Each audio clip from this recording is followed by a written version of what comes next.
One sign of emotionally immature parents is when criticism is aimed at the child instead of what the child did. Mature parents separate identity from behavior. They might say, "You lied about finishing your homework," or "It wasn't okay to hit your brother." The message is clear. The behavior is the problem, not the child. Emotionally immature parents assign character labels. The child isn't told that they were careless, they're lazy.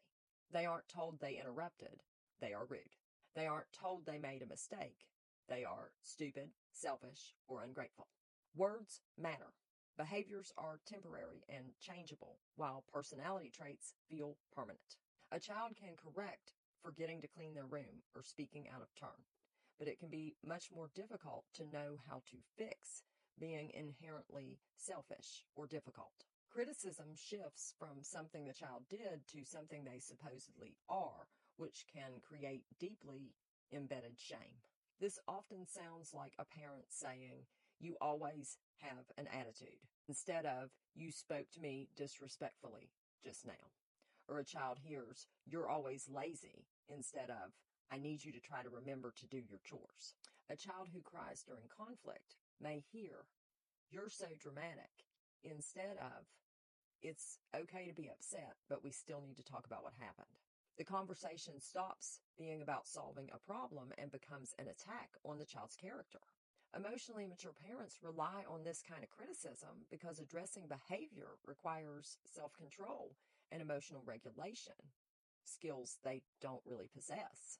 Emotionally safe, regulated parenting requires staying focused on the issue, discussing it calmly, explaining your expectations, listening to the child's perspective, and talking about ways we could do it different in the future.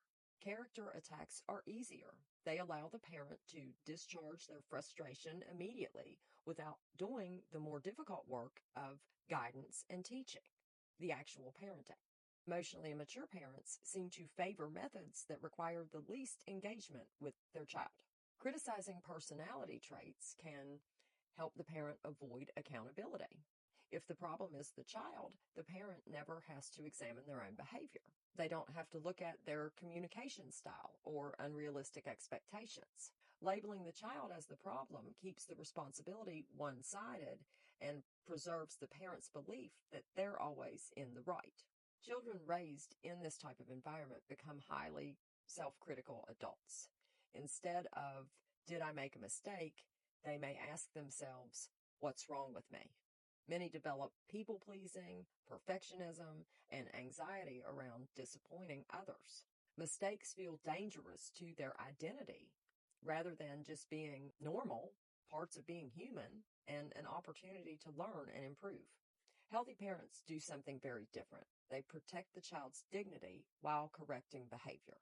The message becomes, "I love you, but this behavior needs to change," rather than, "This behavior happened because there's something wrong with you as a person." One approach teaches responsibility and growth, while the other teaches shame, a shame that the child gets to carry long into adulthood. Have a good day.